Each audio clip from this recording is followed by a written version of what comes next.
welcome to our next science class. So students, in last class previous we have finished our chapter number 17. Now today we start our chapter number 18 waste water management. जो खराब पानी होता है उसका जो management होता है उसे किस प्रकार करते हैं. So we will start our chapter with 4 topics to be discussed in this chapter.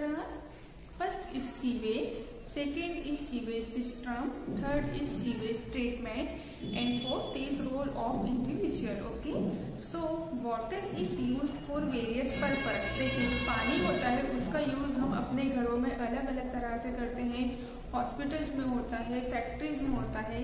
At home घर पर water is use for drinking. पानी का उपयोग हम पीने के लिए, क्लीनिंग यूटेंसिल्स बर्तनों को साफ करने के लिए, वॉशिंग क्लोथ कपड़ों को धोने के लिए घरों में यूज करते हैं. In hospitals water is use to clean surgical instrument.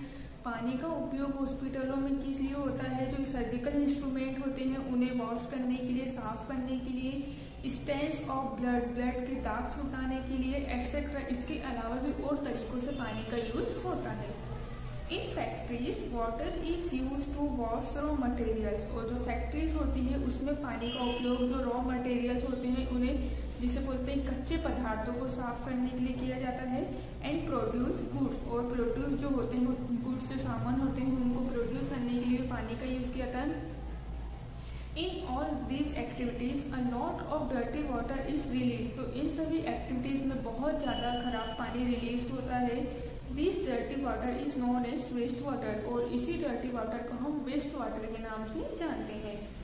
Waste water में कंटेन हार्मफुल माइक्रो ऑर्गेनिज्म. अब जो वेस्ट वाटर होता है, जो खराब पानी होता है, उसमें क्या होते हैं? हार्मफुल माइक्रो ऑर्गेनिज्म होते हैं.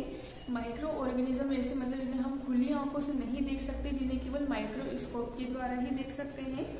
Chemicals and other suspended impurities called contaminants. और उसके अंदर बहुत सारी इम्प्योरिटीज होती है, बहुत सारी अशुद्धता होती है, केमिकल्स होते हैं, जिसे क्या बोलते हैं? कॉन्टेमिनेट्स कहते हैं. Waste water from various source from sewage. और जो वेस्ट वाटर होता है जो उसके सोर्स अलग अलग होते हैं जिसे बोलते हैं सीवेज बोलते हैं. When sewage is mixed with the sources of drinking water. और यदि यही पानी सीवेज पीने के पानी में हमारे मिक्स हो जाए, many kinds of water borne disease. तो पानी के साथ जो पानी की बीमारियां होती, बहुत सारी बीमारियां हमें उत्पन्न होने जैसे typhoid, cholera, jaundice etcetera spread. और जो फैलने वाली बीमारी होती है, सब फैलने वाली बीमारी तो ये फैलती भी है. तो जो पानी होता है वो हमारे लिए यूजफुल तो है, लेकिन यदि इस पानी में कुछ अवशिष्ट पदार्थ मिल जाए तो हमारी बॉडी के लिए बहुत हार्मफुल होते हैं. हमें बहुत सारी खतरनाक बीमारियां हो सकती है. Okay, so first number is आता है हमारा sewage. It is the liquid और सेमी लिक्विड वेस्ट प्रोड्यूस. देखिए अब जो सीवेज होता है वो क्या होता है? लिक्विड भी हो सकता है और सेमी लिक्विड. सेमी लिक्विड मतलब पूरा लिक्विड नहीं, आधा लिक्विड होता है. ओके, इसे बोलते हैं semi liquid. Waste produced by human activity. जो क्या होता है? ह्यूमन एक्टिविटीज के द्वारा प्रोड्यूस किया जाता है. It contains 4 components. अब इसके 4 कॉम्पोनेंट्स होते हैं. फर्स्ट होता है फाउल वेस्ट. इसे बोलते हैं FOUL foul waste.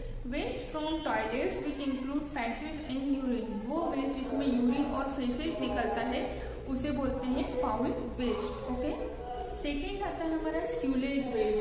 SULLAGE sullage waste. Waste from basins, bath and kitchens which contain washing water and laundry water. ऐसा वेस्ट जो हमारे बर्तन धोने के बाद या हमारे नहाने के बाद या हमारे घरों में कुछ उपयोग करने के बाद जो खराब पानी बचता है या लॉन्ड्री का जो पानी बचता है उसे बोलते हैं हम स्यूलेज वेस्ट. थर्ड आता है हमारा इंडस्ट्रियल वेस्ट. इंडस्ट्रियल मतलब जो फैक्ट्रियों से निकलता है गंदा पानी के. कमर्शियल वेस्ट जिसे बोलते हैं कमर्शियल अर्थशास्त्रिक वेस्ट भी बोलते हैं. Contains chemicals, petroleum produce and suspended impurities. उसमें क्या होता है? पेट्रोलियम प्रोडक्ट्स होते हैं मिले हुए, बहुत सारे केमिकल्स मिले हुए थे और बहुत सारी अशुद्धता मिली हुई रहती है. फोर्थ आता है हमारा storm waste. STORM storm waste. Collected from roof top and streets. Rain water collect करते हैं जो हम फ्रॉम रूफ टॉप, छत के पानी से जो रेन वाटर कलेक्ट करते हैं, एंड स्ट्रीट. ये सब पानी होते हैं हमारे.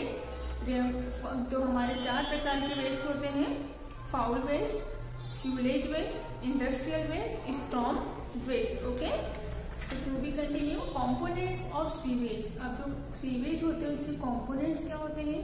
सबसे फर्स्ट आता है ऑर्गेनिक मैटर, जिसे बोलते हैं कार्बनिक पदार्थ। Urine, faeces, protein, fats, organic pesticides etcetera, ये सब आते हैं हमारे ऑर्गेनिक मैटर में।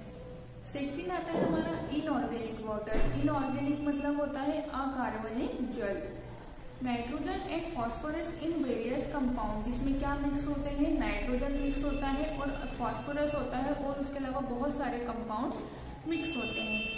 थर्ड आता है हमारा suspended solids, metals, vegetable peels, dead insect etcetera. Suspended solids वो पदार्थ, सॉलिड मतलब होता है ठोस, और ऐसे पदार्थ जैसे मेटल्स, कुछ धातु वगैरह, वेजिटेबल्स पील्स फल मतलब फलों के, सब्जियों के छिलके, डेड इंसेक्ट्स मीन्स मरे हुए कीड़े। फोर्थ आता है हमारा माइक्रो ऑर्गेनिजम्स। माइक्रो ऑर्गेनिजम्स मैंने आपको बताया था कि जिसे केवल माइक्रोस्कोप के द्वारा ही देख सकते हैं। Bacteria and disease causing organisms, bacteria आते हैं इसमें छोटे छोटे, और ऐसे ऑर्गेनिज्म आते हैं जिससे बीमारियां होने का कारण होता है। तो ये चार कंपोनेंट्स होते हैं सीवेज के। फर्स्ट होता है ऑर्गेनिक मैटर, सेकेंड होता है इनऑर्गेनिक वाटर, थर्ड होता है सस्पेंडेड मैटर, फोर्थ होता है माइक्रो ऑर्गेनिज्म। तो ऑर्गेनिक मैटर में आते हैं urine, faeces, protein, fats and organic pesticides. Inorganic water में आता है nitrogen, phosphorus and various compound.